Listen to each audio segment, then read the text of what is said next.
Hello, and welcome to another episode of Kingdoms and Controllers. This is your host, Charlie.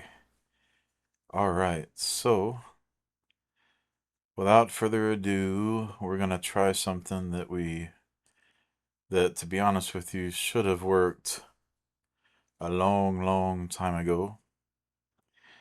And unfortunately, I just realized that I have left my controller across the room. So, you'll be kind enough to let me grab that very quickly. Oh, there we go. Whew.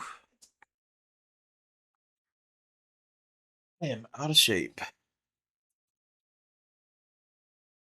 All right. But then again,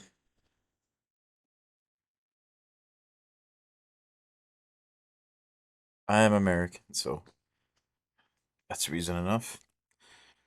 Okay, so here we go.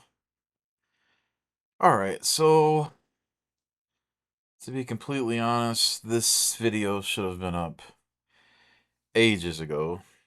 Ages ago. And I'm going to take a risk. And I am just going to do a short segment, like a part one of this. Because as I explained in my earlier videos, if you've been keeping up with this, and you're a loyal subscriber, uh, as you may have heard, this software company Taito that created this game, Lufia and the Fortress of Doom, the music is abnormally loud, and I don't know why, but it's like very it's the only video I've made out of all the videos I've made so far of games where the music just overpowers the game.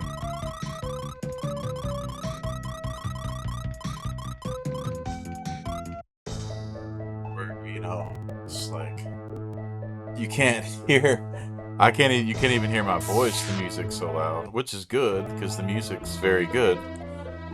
So, but without further ado, this is Lufia and the Fortress of Doom. And I will try my best, since I'm doing this game in segments, to make up for the prior 6 hours of videos that would not work. Maybe I can just relax and just chill. So the first time I ever saw this cartridge, or not cartridge, game pack, back when I was a kid, we didn't call them cartridges, they were game packs. Nintendo game pack, Super Nintendo game pack. First time I ever saw this game pack, it was on my brother's dresser, and I realized, hey, I don't feel like we bought this game. He must have borrowed this. He said, yeah, he borrowed it. He borrowed it from his really good friend at the time. He was friends with Ted Zarzar in middle school and high school, and Ted Zarzar was in a lot of he was into a lot of Japanese RPGs and Dungeons and Dragons stuff.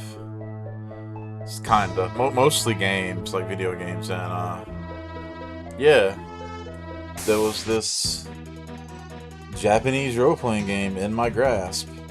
Look how good the dialogue is. A very dark energies, light magic, as you wish. Is this the Fortress of Doom? So cold it freezes straight to the heart.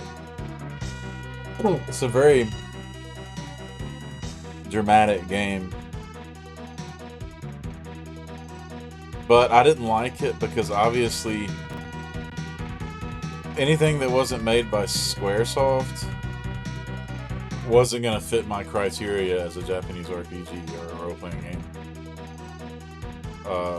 Yeah, like it. I didn't like how the battle sequences, the turn-based battle sequences were an overlay of where you're already walking, which you'll see that in a moment. I didn't like how the characters all looked remotely similar. I didn't like how they floated with their menu boxes at the bottom of the screen. It was not normal to me. You know, and I thought, well, this is a software company called Tato. This isn't... What is this imposter of an RPG?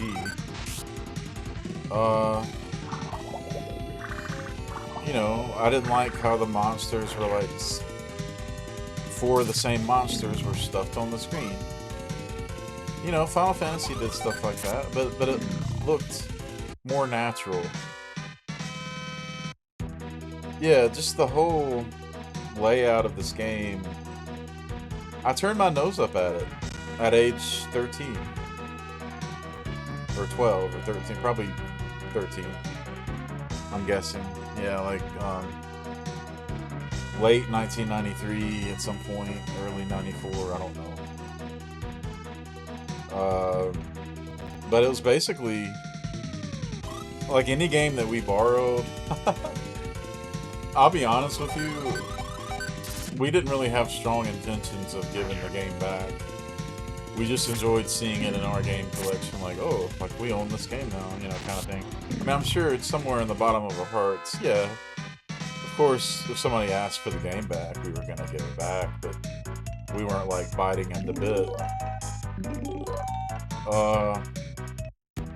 We had this game a very long time. Years and years. It was in our Super Nintendo game collection. I had complete, adequate time to play through this game. I just didn't want to.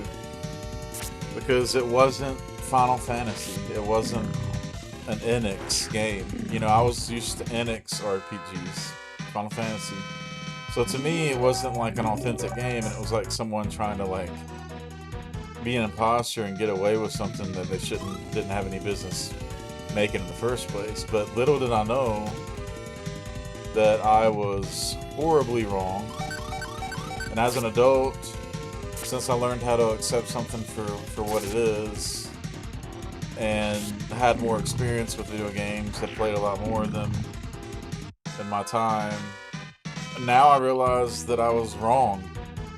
Completely wrong. It's an amazing RPG, an excellent game. You know, it's very similar to the first Dragon Warrior on Nintendo, regular Nintendo, original entertainment system. In the fact that if you had to only completely rely on the gold that you got from enemies, it will take you days or hours and hours and hours of gameplay. Hours and hours and hours and hours of gameplay to save up for like the most expensive shields and swords and powerful armors and things. But that's what's so interesting about this game. This is the only RPG I've ever played in my life that is so forgiving with items that you find in a town.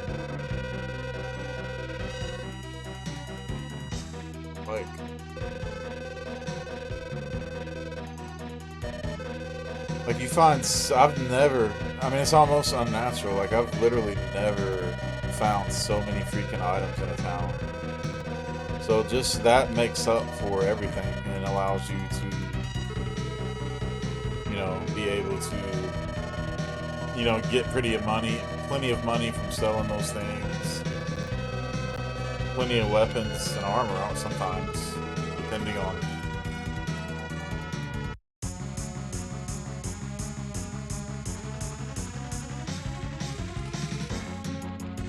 But as you can see, the music in this game is beyond excellent. And as you go along and realize how the game functions and everything, it's just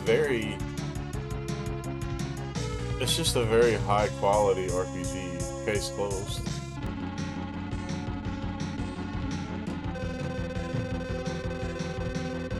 Yeah. But it begins 90 years before the actual game. And you're fighting these like cosmic beings called the Sinistrals, which basically don't know anything about what it is to be human. And they just want to just basically destroy the world. And you start out abnormally powerful with all the spells of the game. Kinda. I mean, I don't really know what spells you get in the actual game because I haven't ever played past 2 hours of it. And ironically, as far as my experience with RPGs and Japanese RPGs go, even as much as I love them as an adult, because, you know, when I was like a kid, I honestly wasn't in love with RPGs as much, Japanese RPGs as much as my brother was. I wasn't like really patient enough and didn't have the attention span to like beat the games like he could. Plus, he had like mentors and stuff, like his friend Ted Zarzar. I'm sure he learned a lot from him how to play the games where I didn't have anything because my brother didn't teach me anything. So, you know, I was more into action games at that time until I kind of like got more of a respect and admiration for games like this in my adult life, and now I'm completely in love with them and plan on beating a lot of them and playing through a lot of them, even the newer games that are out, like that SquareSoft makes, or Square Enix now. And that's another thing I'll explain later, but yeah. So let me just go ahead and micro focus and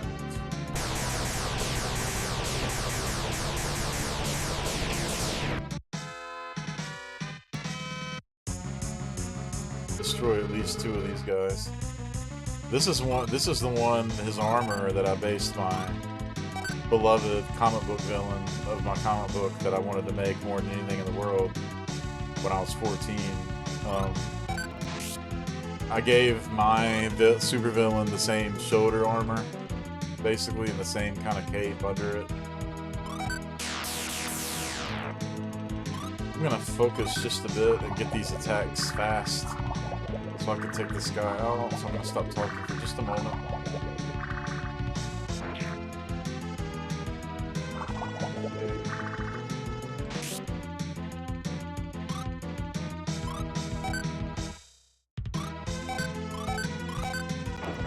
But yeah.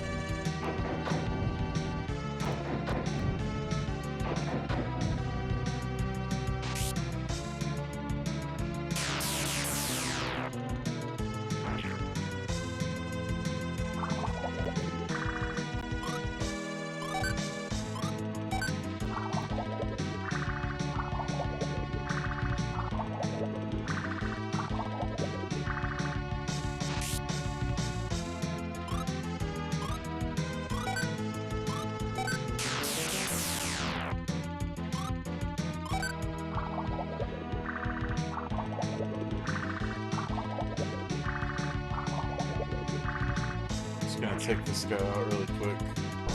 There we go. It just makes it go faster. I don't want to spend a lot of time on the intro. Whoop. Okay. Whoop.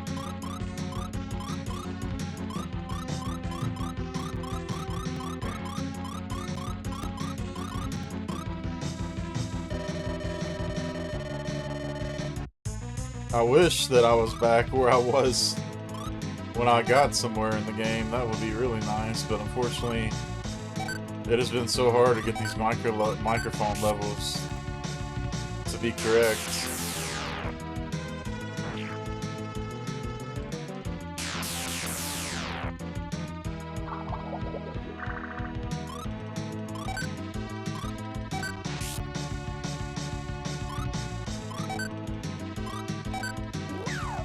But yeah, oh my gosh, I was obsessed with... I mean, I still draw comic book art and comic books, don't get me wrong. I have a lot of opinions on... Oh my god, there's just so much to say about comic book art and just the whole pursuit of it. Let's just say back then, though, when I was 14, I had many more assumptions, strong assumptions that these guys were drawing everything by hand from their mind, and I didn't understand how the medium actually worked and how a lot of it was just repetitive and just stylized thereafter.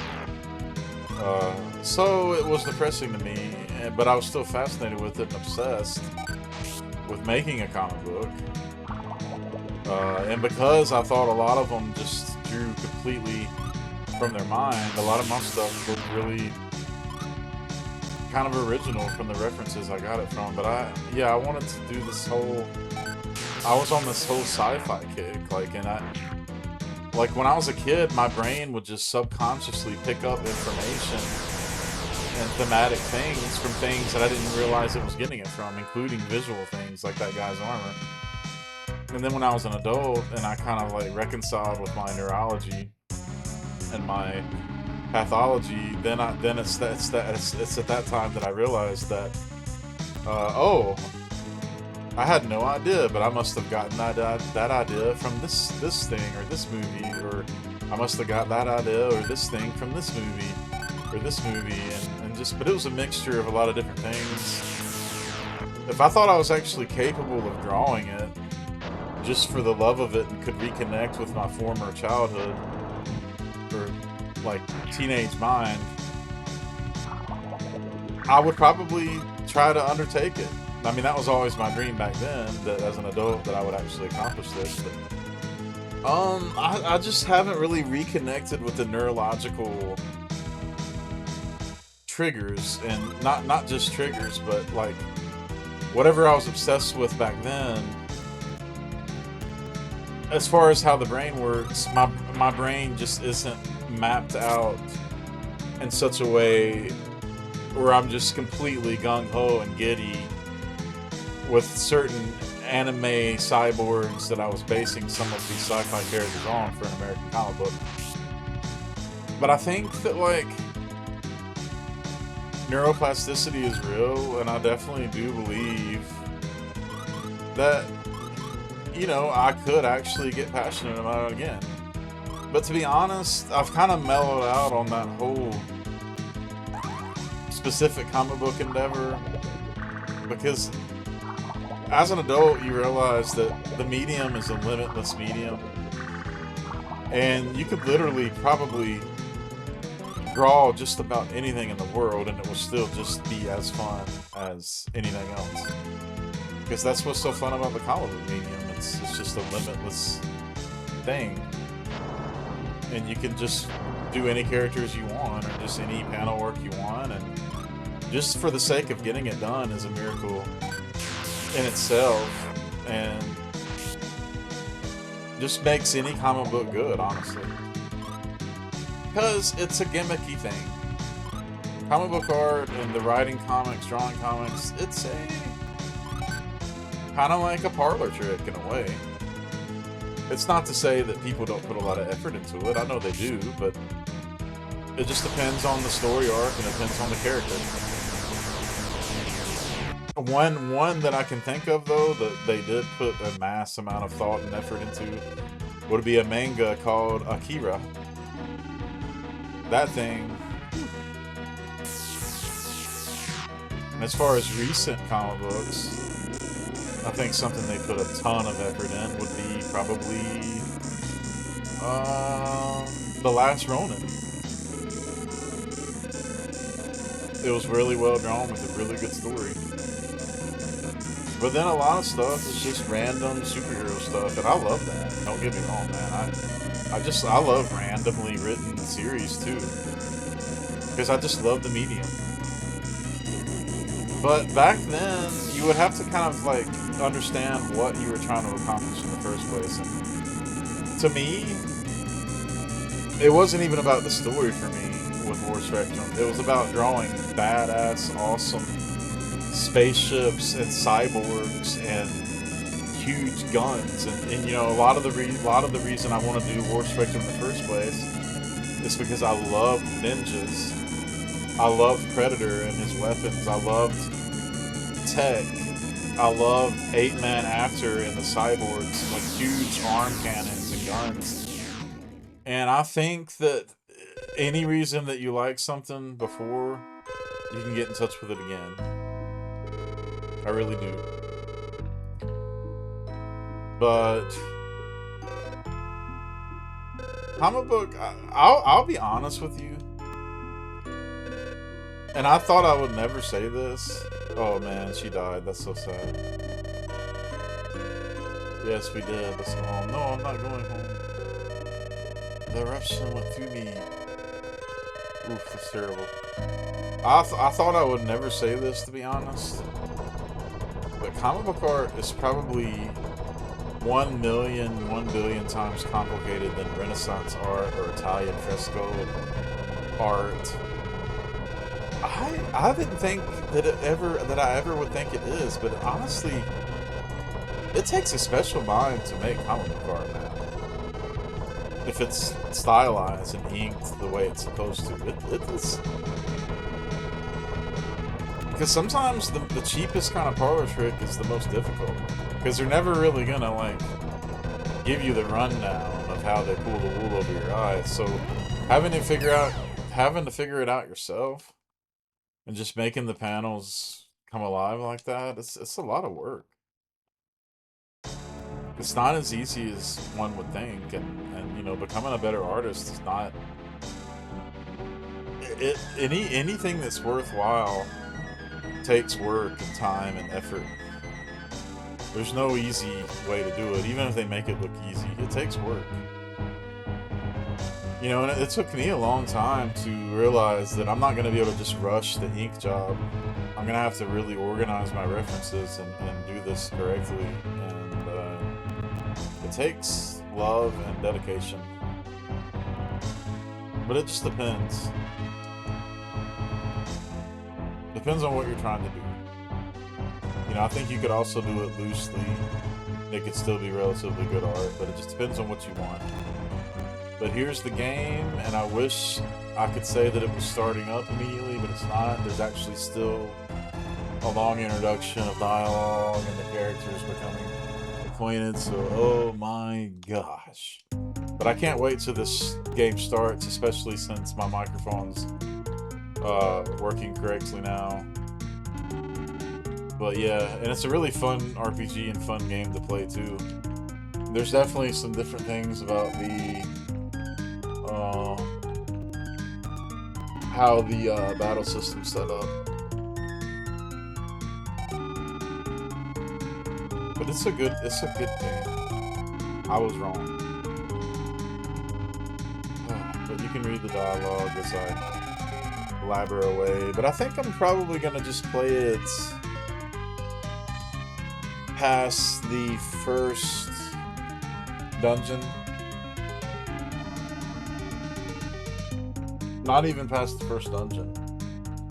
I might just get all the items in this town, get well equipped, situated in my item screen, and then just fight a few monsters, because this is the test. I have no guarantee that the microphone's gonna work. Like this music is so overpowering.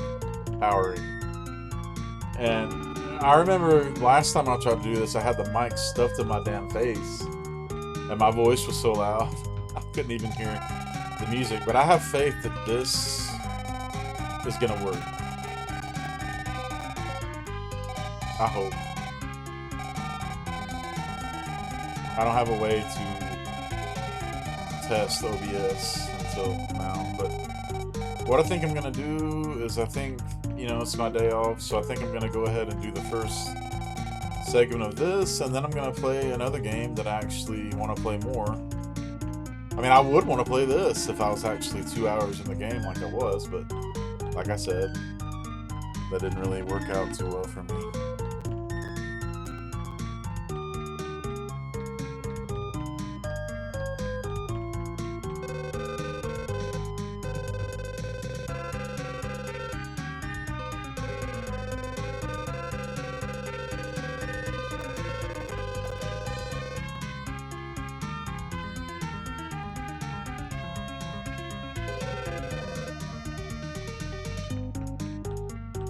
Alright.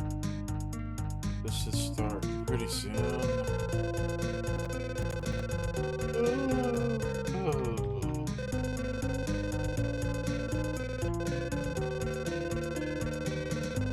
I've seen this too many times.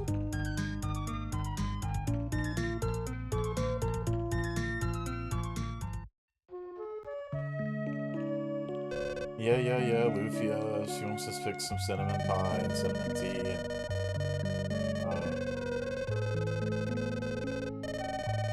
my character goes away because he's concerned about being a knight and all that. La da da da, la da da dee dee dee doo.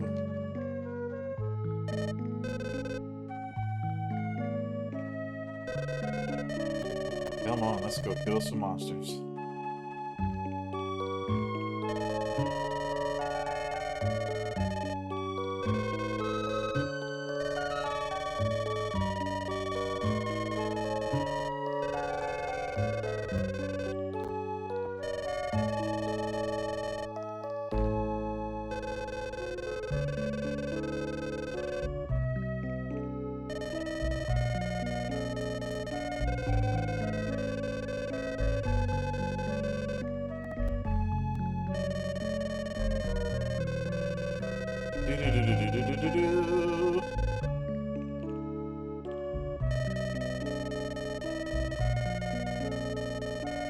Yeah, I also didn't like the anime art on the front of the game, because that made me think it was just an anime game, and you know, an anime game to me wasn't an authentic Japanese RPG, because Squaresoft, they always did their own art. It wasn't an anime game. You know, and this had anime characters on the front. But then I realized they were doing that with Breath of Fire 2, and they had anime-looking characters in the instruction booklet and the strategy guide, and then I realized they were doing it with Chrono Trigger, even though Dragon Ball type art from the Dragon Ball artist isn't even anywhere near the same as anime. It's different, you know. And it was just the game design, and it was its own game, its own thing, Chrono Trigger, so that didn't really count as much, but then one's Final Fantasy VII, and then Final Fantasy VIII, Final Fantasy 10, 11. I mean, it was getting more and more Japanese. So at that point, it was pretty much over. But at the time, when this, you know, in the early 90s, 1990 through 1996, Enix and Squaresoft designed their own unique characters and unique environments and games. And that's what I wanted and liked, and that's why this game didn't really appeal to me. I was like, what are those anime characters on the front of the game? But then I realized, you know, but as an adult, I get it now, you know, all of it, but it's a very good game. But anyway, I think there's a lot of reasons that gamers turn their nose up at stuff. Yeah, so now the game's about to start. Thank God.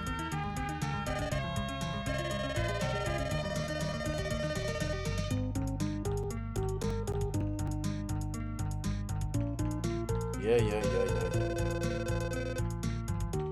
Okay, here we go.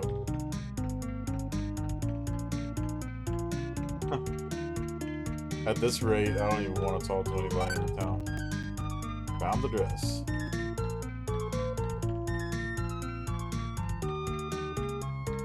To be honest, you know, before I was so stringent on talking to everyone and just making it a thorough playthrough. But now I'm just, you know what? I don't care. Maybe when I actually get to where I was before. But now I just don't care. See, look, there's a revive just laying there, man. You know how those things sell for a lot in this game. You can fund the whole first 3 missions just by selling one of those. like 200 and something gold or...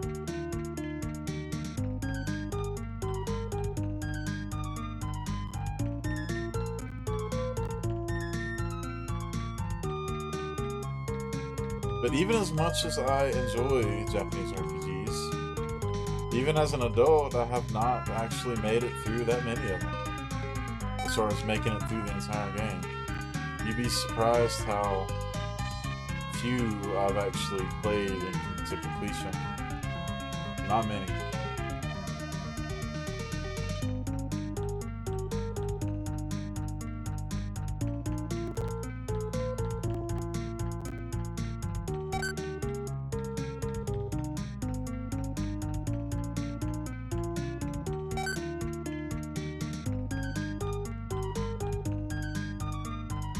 Actually, 4.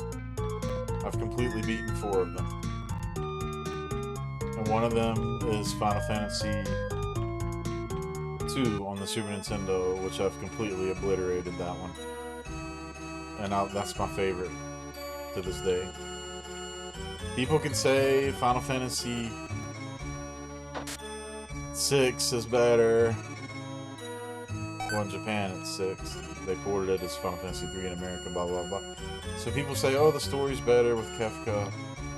So much better. But you know what? I beg to differ. Plus, 6 doesn't have that, you know, fantasy feel to it. Move. Alright.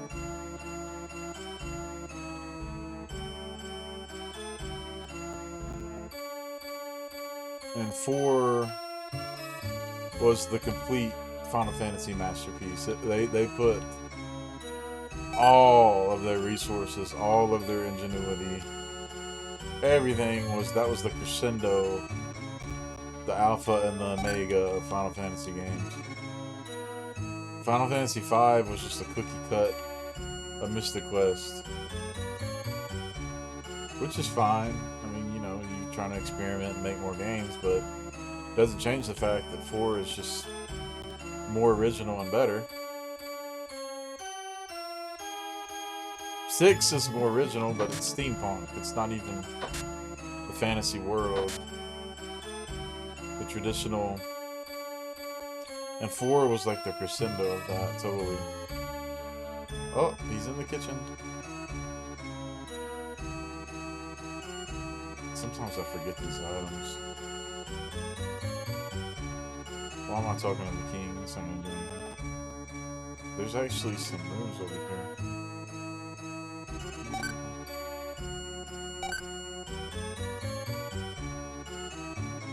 Alright, I think that's...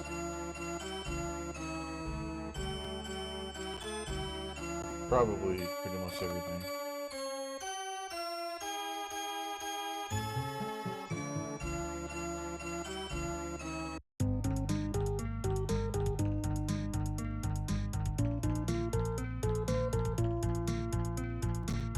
So now I can pretty much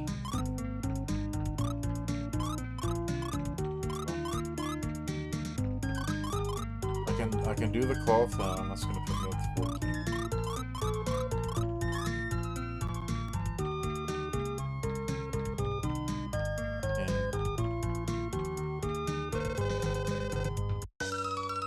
Sell some stuff.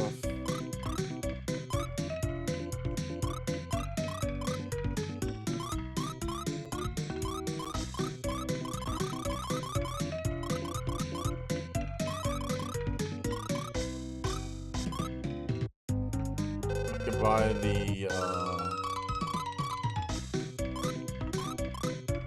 dagger.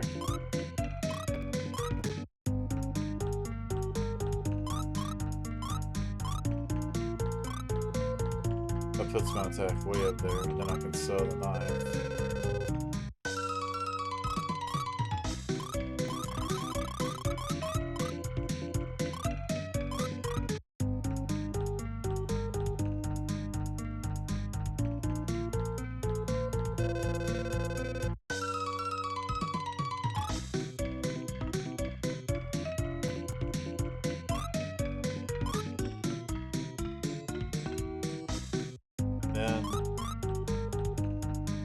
basically, I just buy some potions and then I can be on my way. I love how they have sunglasses. Like, what the hell? Well, 10 potions. Pretty good deal. But I'm gonna go ahead and buy 14.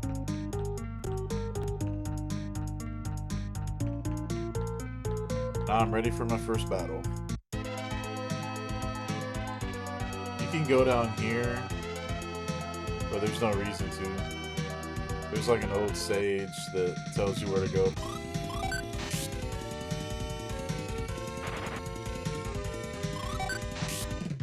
I'll never forget this music. Yeah, but there's not really anything you can do in here, so I'm not gonna even bother. It's kind of like Final Fantasy Mystic Quest, like based on how you advance in the game, you can go to different towers in there. Boom, and one hit.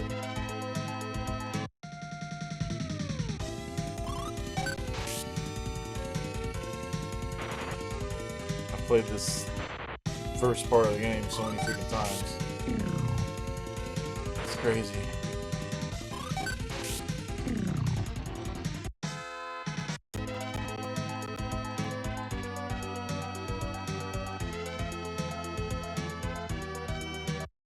Alright, so there's not really anything in here. This has got to be probably in my top 5 favorite town music. It is so calming.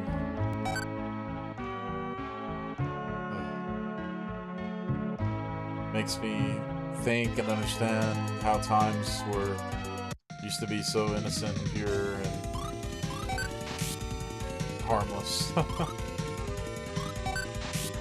Oh, let me attack twice.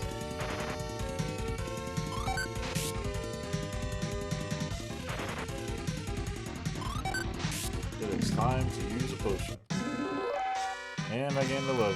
HP. I got some grilled newt. 5 magic points, 8 hit points, 2 to strength, 1 to intelligence, 3 to agility, 3 to MGR. Still don't know what that is. Alright, so.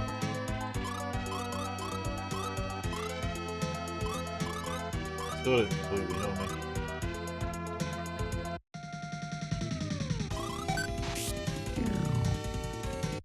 Let's get on with it. But yeah, I'm gonna stop the game now because, like I said, I have to see if these videos are even gonna be legible. And I have some fearfulness that they won't, but you know what? That's okay. Because let's see. We'll go ahead and save.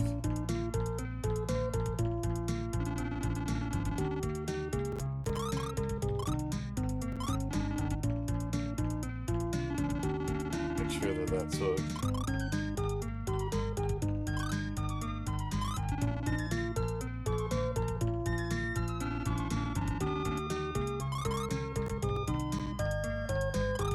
So 34 minutes in. So we will go ahead. Thank you for watching. Yeah, Lufia and the Fortress of the Doom. It's going to be a really good RPG. Just to keep you updated, I still have to do part 2 of Castlevania, which I might try to do that now, basically. But maybe not. I might do that later. Still gotta do level 2 of Bonk. So I'm gonna do a series of Castlevania 1. You'll find my first video of that on the channel, and a series for Bonk, and finish that game as well. And this game is a game I'm finishing as well, because I've never played through this RPG.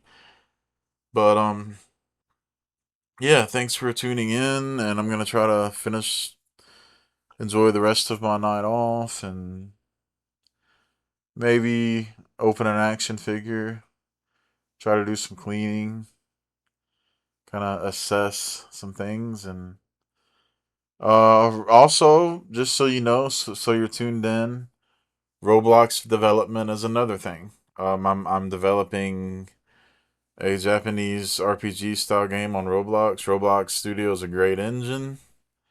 Has many advantages as an engine.